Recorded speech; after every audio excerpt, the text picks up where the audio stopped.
Selamat pagi, Assalamualaikum warahmatullahi wabarakatuh. Perkenalkan, nama saya Siti Sarah Natasha. Saya akan menjelaskan jurnal terkait Information System for Supply Chain Management, Uncertainties, Risks, and Cybersecurity. Saya akan mulai dari abstrak. Yang pertama, penelitian ini bertujuan untuk menyelidiki status terkini dan arah masa depan penggunaan sistem informasi untuk supply chain management bagi perusahaan dengan produksi multi komponen. Jurnal ini menyajikan metode penelitian kualitatif untuk menganalisis proses rantai pasokan dan mengidentifikasikan informasinya. Berdasarkan data yang dikumpulkan dari berbagai perusahaan, dapat disimpulkan bahwa untuk mengidentifikasi strategi dukungan informasi supply chain management yang paling efektif, informasinya harus difokuskan pada identifikasi dan pengelolaan sumber, uncertainties atau ketidakpastian, resiko, dan keamanan cyber. Untuk berhasil mengintegrasikan proses bisnis antara pemasok dan pelanggan, produsen harus memecahkan masalah keamanan informasi yang rumit. Hasil utama yang diperoleh adalah yang pertama, mengusulkan pendekatan baru untuk identifikasi dan prediksi risiko pasokan dalam perubahan besar. Yang kedua, mengusulkan solusi kompleks untuk mengamankan data dalam sistem informasi untuk supply chain management. Supply chain management adalah pengaturan, perencanaan, kontrol, dan realisasi aliran produk mulai dari desain dan pembelian melalui produksi dan distribusi hingga konsumen akhir sesuai dengan permintaan pasar agar dapat mengefisiensi biaya. Sistem ini dirancang untuk berjalan secara otomatis dan mengelola semua tahapan usaha serta mengontrol produksi bisnis. Istilah ini diperkenalkan pada tahun 1988 oleh para pendiri perusahaan Aizu yang berbasis di Amerika Serikat, yaitu Sanjeev Sidhu dan Ken Sharma, yang menemukan segmen pasar lain yang selama ini tidak terlihat. Sejak itu, banyak pemasok menawarkan berbagai solusi yang dipasarkan sebagai solusi untuk supply chain management. SCM mencakup seluruh siklus pembelian, yaitu bahan baku, produksi, dan distribusi produk. 6 area yang menjadi fokus utama SCM adalah produksi, pasokan, lokasi, inventaris gudang, transportasi, dan informasi. Manfaat SCM yaitu meningkatkan layanan, optimalisasi produksi, mengurangi inventaris gudang, meningkatkan produktivitas usaha, meningkatkan profit, dan mengendalikan proses produksi. SCM merancang pengguna pada teknologi secara optimal dengan memperhatikan kapasitas, bahan baku, ukuran batch, dan kebutuhan penggantian alat sehingga produk dibuat tepat waktu dan sesuai untuk memenuhi permintaan dengan biaya minimal. Penerapan SCM ini memberikan keuntungan kompetitif seperti pemrosesan pesanan lebih cepat 20-40%, pengurangan biaya pembelian 5-15%, percepatan waktu ke pasar 15-30%, penurunan inventaris gudang 20-40%, pengurangan biaya produksi 5-15%, peningkatan laba 5-15%. Selain itu, SCM meningkatkan perencanaan pengiriman tepat waktu, efisiensi biaya, nilai pasar perusahaan secara keseluruhan. Internet mendorong tren teknologi SCM yang menghubungkan semua rantai produsen, pemasok, kontraktor, transportasi, dan perdagangan dalam jaringan online yang saling terhubung. SCM saat ini menuju e-commerce global di mana transaksi dan pembayaran dilakukan berbasis web, yang diharapkan menaikkan produktivitas, mengurangi risiko eksternal, dan mempercepat perkembangan produk. Sebagai contoh, perusahaan seperti Adaptec berhasil menghemat 10 juta dolar setiap tahun menggunakan desain berbasis web dengan mitra dari Jepang. Jumlah yang sama juga dihemat oleh Boeing dan TRW yang melakukan riset bersama.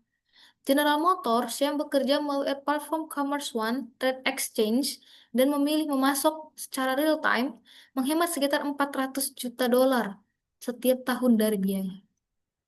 Web supply chain management memang membawa banyak manfaat, tapi juga membuka resiko keamanan cyber. Hal tersebut masih punya beberapa kelemahan seperti perbaikan yang lambat, akses cloud yang terbatas, dan aplikasi yang tidak terawasi dengan baik. Dengan internet yang semakin meluas, risiko bagi perusahaan dan konsumennya juga ikut membesar. Pertanyaannya sekarang, apa yang bisa dilakukan tim keamanan dengan berbagai celah risiko sebelum risiko tersebut terjadi? Serangan cyber. Cara melakukan serangan cyber. Server proxy kini memainkan peran penting dalam menjaga keamanan sistem manajemen rantai pasokan atau SCM. Dahulu hanya berfungsi sebagai perantara internet, kini proxy digunakan oleh para spesialis keamanan informasi untuk mendeteksi dan memblokir potensi ancaman yang menyasar celah-celah keamanan dalam infrastruktur SCM. Beberapa jenis ancaman umum yang sering terjadi meliputi aplikasi yang tidak diinginkan atau PUA, Trojan malware seperti droppers and loaders, spam serta iklan penipuan yang mana rentan pada browser seperti JavaScript dan sistem perenderan grafis, serta teknik manipulasi seperti clickjacking dan pengalihan ke situs palsu. Pada tahun 2017, teknik serangan yang paling sering terjadi ialah Trojan dan malware yang tersembunyi dalam dokumen, seperti ekstensi browser berbahaya, file binary Windows yang mencurigakan seperti adware dan spyware, penipuan di media sosial seperti scam Facebook, serta malware canggih seperti ransomware dan keylogger yang mencuri data pengguna. Spyware. Sebagian besar aplikasi online saat ini berpotensi disusupi aplikasi yang tidak diinginkan dan spyware. Penyedia spyware mengiklankan software mereka sebagai aplikasi yang legal ke pengguna. Dalam penelitian ini, spyware dibagi menjadi 3 kategori besar, yaitu adware, spyware, dan trojan. Dalam lingkungan perusahaan, spyware mewakili sejumlah risiko keamanan seperti mencuri data pribadi dan rahasia perusahaan, melemahkan sistem keamanan, dan memberikan akses ke pihak ketiga, meningkatkan risiko infeksi malware lanjutan setelah sistem tersebut terpapar PUE. Yang kedua ada spyware business email compromise. Spyware business email compromise adalah metode yang digunakan untuk menyerap software atau memantau di mana software tersebut digunakan untuk mengakses informasi sensitif dari email bisnis yang berhasil disusupi dengan tujuan menipu, mencuri data, atau meretas sistem lebih lanjut. Nah, saat ini spyware business email compromise menjadi salah satu cara yang paling sering digunakan dan menguntungkan bagi pelaku kejahatan cyber, bahkan lebih dari ransomware. Hacker tidak menggunakan virus atau link. Hacker membuat email yang terlihat meyakinkan untuk menipu staf perusahaan. Biasanya pada bagian keuangan agar mengirimkan uang ke rekening mereka. Langkah-langkah yang biasanya dilakukan hacker adalah mempelajari struktur perusahaan lewat media sosial atau sumber publik, menyamar sebagai atasan, CEO, direktur, atau pimpinan-pimpinan atau atasan-atasan mereka. Lalu mengirim email permintaan pembayaran yang rutin dan mendesak. Lalu uang pun dikirimkan ke rekening luar negeri milik pelaku kejahatan cyber. Nah, masalahnya karena email ini terlihat normal dan tidak mencurigakan, email tersebut sudah terdeteksi dari sistem keamanan, tapi sangat efektif dalam melakukan pencurian dana perusahaan. Lalu kita masuk ke jenis-jenis serangan cyber, yaitu serangan pada layanannya. Yang pertama ada DevOps Service. DevOps adalah metode yang mengintegrasikan pengembangan software dan teknologi informasi untuk meningkatkan kolaborasi, optimasi, dan efisiensi dalam tahap software dengan manfaat utama mempercepat pengembangan software, meningkatkan kualitas software, serta meminimalkan resiko kesalahan dan downtime melalui komponen seperti platform, continuous integration, dan continuous delivery, serta monitoring dan logbook. SCM didasarkan pada DevOps gratis atau shareware. Konsep ini mengacu pada teknologi seperti Docker, MySQL, MariaDB, dan komponen DevOps populer lainnya. Hanya kurang dari seperempatnya yang memerlukan autentikasi atau semacam konfirmasi. Seperti halnya CouchDB, lebih dari 75% server Elasticsearch dapat diklasifikasikan dengan sangat terbuka, maksudnya dapat dilihat datanya luas. Tidak seperti CouchDB, hanya sebagian kecil dari server ini yang boleh memuat data pribadi. Namun layanan DevOps seperti Docker, MySQL, MariaDB, dan MongoDB dapat rentan terhadap serangan jika tidak digunakan dan diawasi dengan benar. Seperti contohnya pada Januari 2017, ada hacker yang meretas database yang tersedia secara publik di MongoDB, CouchDB, dan Elasticsearch, dan menuntut uang tebusan untuk pengembalian data. Kebanyakan server ini terhubung langsung ke internet, namun tidak ada verifikasi yang memadai, sehingga memudahkan hacker untuk meretas. Docker meskipun aplikasi keamanan, namun juga banyak memiliki kasus yang dapat dibuka tahap verifikasi atau pelindungnya. Sebagian besar ditemukan di Amerika Serikat dan Cina. Pengawasan yang salah dan lalai dalam sistem keamanan menyebabkan layanan ini juga rentan terhadap serangan. Lalu yang kedua ada cloud technologies. Cloud technologies ini menyediakan layanan komputer berbasis internet yang memungkinkan penyimpanan, pengolahan data, dan pengolahan aplikasi tanpa harus bertemu. Cloud ini adalah area baru bagi hacker aktif untuk mengeksplor untuk mendapatkan data serangan baru karena banyak sistem perusahaan yang bergantung padanya. Tanpa kontrol yang memadai, 20-40% data perusahaan yang berbasis pada cloud rentan terhadap serangan. Masalah ini menjadi perhatian di sektor-sektor publik, kesehatan, keuangan, dan teknologi. Jaringan dan perangkat yang tidak dijaga dengan baik dapat dengan mudah diserang oleh hacker yang mencoba masuk ke sistem organisasi dan merusak sistem tertentu. Hacker memanfaatkan kelemahan ini untuk mengakses data, mengirim atau menerima data, atau membentuk botnet. Perangkat sederhana seperti router, firewall, atau pengaturan yang tidak tepat dapat memberikan celah bagi hacker untuk masuk ke sistem dan mengakses data penting.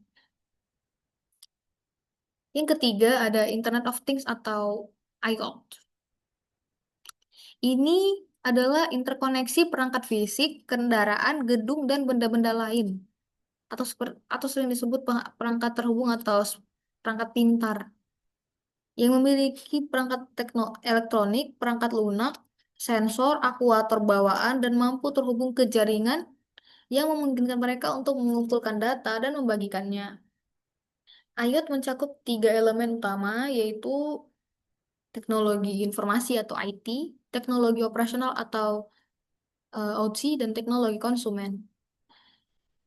Manfaat utama dari keamanan, masalah utama dari keamanan IoT ini bahwa untuk mengetahui dan mengelola perangkat IoT terhubung ke jaringan dibutuhkan perhatian dan pemantauan yang cepat, cermat.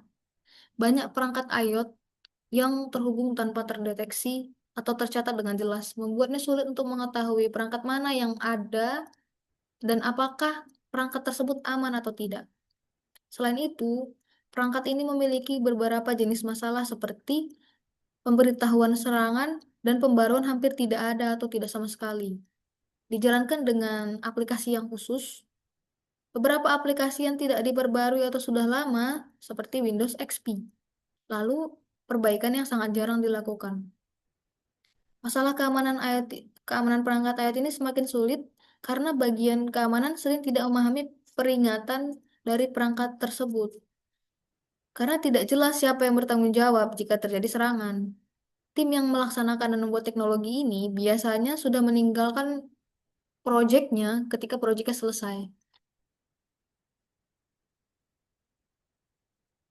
Hasil penelitian yang tertera di jurnal tersebut menemukan bahwa sistem SCM ini rentan terhadap berbagai resiko keamanan cyber, termasuk malware, ransomware, dan akses tidak sah. Penggunaan server proxy, layanan DevOps, dan perangkat IoT dapat meningkatkan resiko serangan cyber. Selain itu, kurangnya langkah-langkah keamanan yang efektif dan pemantauan perangkat IoT menimbulkan resiko keamanan bagi perusahaan dan pengguna. Kesimpulannya, supply chain management berbasis web ini mengharuskan perusahaan untuk memantau jaringan secara langsung agar bisa cepat mendeteksi serangan. Tanpa pemantauan, hacker bisa bergerak tanpa terdeteksi. Perusahaan juga perlu memperhatikan setiap jaringan dan memastikan itu bergerak sesuai dengan alurnya. Setiap jaringan harus diperhatikan terhubungnya ke perangkat. Mencatat perangkat harus rutin karena jaringan dan perangkat terus berubah. Kedepannya, SCM juga menghubungkan transportasi dan teknologi. Dari tradisional menjadi modern, yang memungkinkan konsumen menginginkan akses layanan baru yang aman dan bisa diakses melalui mobile, seperti berinteraksi dengan bandara, maskapai, atau transportasi publik. Perusahaan diharapkan agar menerapkan langkah-langkah keamanan yang kuat, termasuk penggunaan firewall, sistem deteksi intrusi, dan enkripsi untuk melindungi sistem SCM mereka dari keamanan cyber. Baiklah, sudah selesai. Baiklah, akan saya tutup dengan terima kasih. Assalamualaikum warahmatullahi wabarakatuh.